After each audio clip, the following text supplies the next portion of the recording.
नमस्कार, आदाब, सत श्री अकाल, good morning my dear friends. स्वागत करता हूं मैं ब्रिज मोहन सर आपके अपने यूट्यूब चैनल विद्यालोक मैथ में। साथियों, ये सीरीज है क्लास 6 का भी चल रहा है, एनसीईआरटी मैथ है। तो देर न करते हुए चलते हैं सीधे पॉइंट पे। ये है चैप्टर 3। इससे पहले चैप्टर 1 और 2 हम खत्म करा चुके हैं। आज हम लोग 3.1 की चर्चा करेंगे। चूंकि यह चैप्टर जो है बड़ा है, इसलिए हमें 1 बाय 1 करके पार्ट 1 to 3 में कन्वर्ट करना पड़ेगा। चलिए, पहला नंबर क्वेश्चन है, right all the factors of the following numbers. निम्नलिखित संख्याओं के सभी गुणनखंड निकालना है। तो 24 का कौन कौन गुणनखंड हो सकता है? यह 1 से हो सकता है, क्योंकि 1 सभी संख्याओं का गुणनखंड होता है। 1 से ये पूरी पूरी विभाजित हो जाएगा, 2 से भी पूरी पूरी विभाजित हो जाएगा, 3 से भी हो जाएगा, 4 से भी हो जाएगा, 6 से भी हो जाएगा, उसके बाद 12 से होगा और ये 24 से होगा। यही ये संख्या है जिसे पूरी तरह से विभाजित हो सकता है। उसी तरीके से अगर 15 की बात करेंगे तो यह 1 से कटेगा, 2 से नहीं कटेगा, 3 से कटेगा, 5 से कटेगा और 15 से कटेगा। उसी तरीके से 21 की बात करेंगे तो ये 1 से कटेगा, 3 से कटेगा, 7 से कटेगा और 14 से नहीं कटेगा, 21 से कटेगा। इसको अगर हम चेक करना हो तो कैसे करेंगे? एक तो सबका कॉमन है, एक सबका गुणनखंड होता है। 3 से बात करिए, 3 से अगर 21 में भाग करेंगे तो 7 मरतबे में कट जाएगा। पूरी तरीके से करना चाहिए। उसी तरीके से 7 से अगर हम 21 में करेंगे तो 3 मरतबे कट जाएगा। उसी तरीके से 21 से करेंगे तो 21 से एक बार में 21 मरतबे कट जाएगा, यानी पूरी तरीके से ये गुणनखंड है इसका। चलते हैं अगले प्रश्न पे। अब हमें बताना है कि 27 का कौन कौन गुणनखंड हो सकता है। तो यह 1 से है, 2 नहीं होगा, क्योंकि 2 से वही संख्याएं कटेंगे जिस संख्या के लास्ट में 0 हो, 2 हो, 4 हो, 6 और 8 हो। 3 से कट जाएंगे, 3 9 27, 4 से नहीं कटेगा, 5 से नहीं, 6 से नहीं, 7 से नहीं, 8 से नहीं, 9 से कटेगा, 18 से नहीं और 27 से। उसी तरीके से 12 कौन कौन संख्या से कटेगा?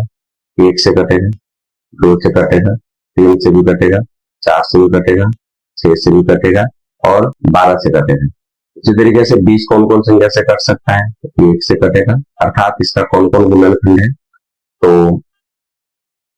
1 हो सकता है, उसके बाद में क्या हो सकता है? 2 हो सकता है, 3 नहीं होगा, 4 हो सकता है क्योंकि 4 5 20, 5 भी हो सकता है, 5 100 20, 6 नहीं होगा, 7 नहीं होगा, 8 नहीं होगा, 10 हो सकता है और 20 हो सकता है। उसी तरीके से 18 किसकी संख्या से कट सकता है, अर्थात इसका कौन कौन सा गुणनखंड हो सकता है? तो 1 हो सकता है, 2 हो सकता है, 3 हो सकता है, 4 नहीं होगा, 5 नहीं होगा, 6 हो सकता है और 6 3 18, 9 भी हो सकता है, 9 से भी कट जाएगा, 9 दूनी 18 और 18 भी हो सकता है। उसी तरीके से 23 एक भाज्य संख्या है जो या तो 1 से कटेगा, नहीं तो स्वयं से कटेगा। इसके अलावा इसका कोई गुणनखंड नहीं। ये सभी भाज्य है, क्योंकि एक और स्वयं के अलावा, एक और स्वयं के अलावा अन्य संख्याओं से भी कट रहे हैं, इसलिए ये क्या है? भाज्य, ये कंपोजिट नंबर है। इसी तरीके से लेकिन 23 क्या है? यह या तो 1 से कट रहा है, नहीं तो स्वयं से कट रहा है। यह क्या नंबर हो गया? प्राइम नंबर हो गया, यह अभाज्य संख्या हो गई। इसी तरीके से अगर 36 की बात करें तो यह 1 से भी कटेगा, 2 से कटेगा, 3 से भी कटेगा, 4 से भी कटेगा, 6 से भी कटेगा, 9 से भी कटेगा, 18 दूनी 36, 12 तेईस 36, 9 चौका 36, और 36, 9 चौका 36। उसके बाद क्या हो जाएगा? 18 से भी कटेगा, 18 दूनी 36 और कोई संख्या है? 15 नहीं, 18 हो सकता है, उसके बाद 36 हो सकता है, 36 से भी संख्या कर सकता है। चलिए, अगला क्वेश्चन है, राइट फर्स्ट 5 मल्टीपल्स ऑफ निम्नलिखित संख्याओं का प्रथम 5 गुणज लिखिए।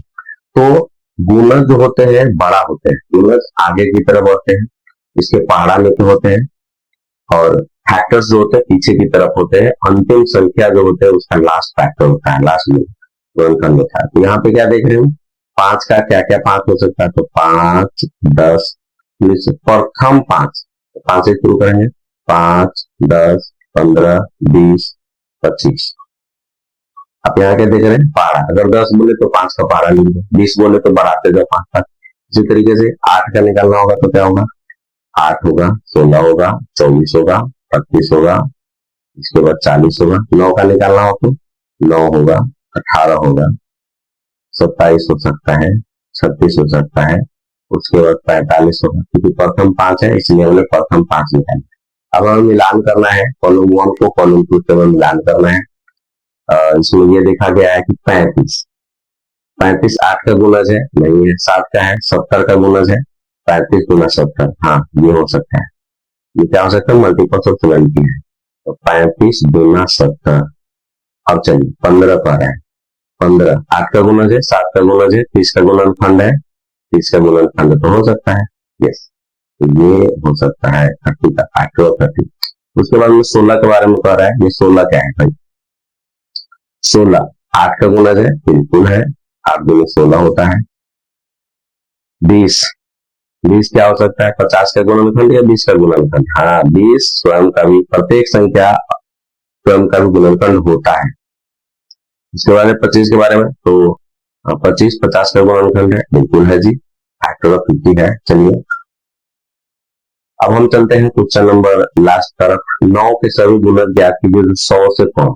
तो 9 का गुणज होगा 9 का 9, 9 दूनी 18, 9 तिया 27, 9 चौका 36, 9 पचे 45, 9 छक 54, 9 सते 63, 9 अठे 72, 9 नमा 81, 9 दहाई 90 और 9 को 11 पर है तो 99, 9 9 9 पर आते हैं 99, और इसके बाद होगा 108। लेकिन यहाँ पे कंडीशन क्या दिया हुआ है, 100 से कम होना चाहिए। 100 से कम क्या है, 99 तक है, तो 108 नहीं होगा, बाकी 99 तक आपका आंसर होगा।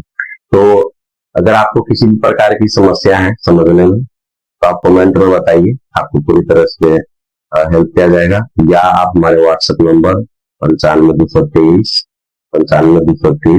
77 इस पे भी पर्सनल चैट कर सकते हैं। किसी भी प्रकार के मैथ 6 to 12 ये सीरीज चल रहा है, इसमें आपको पूरी मैथ एनसीईआरटी बेस्ट हिंदी और इंग्लिश दोनों में कंप्लीट किया जाएगा। मिलते हैं अगले सेशन में, तब तक गुड बाय, जय हिंद जय भारत।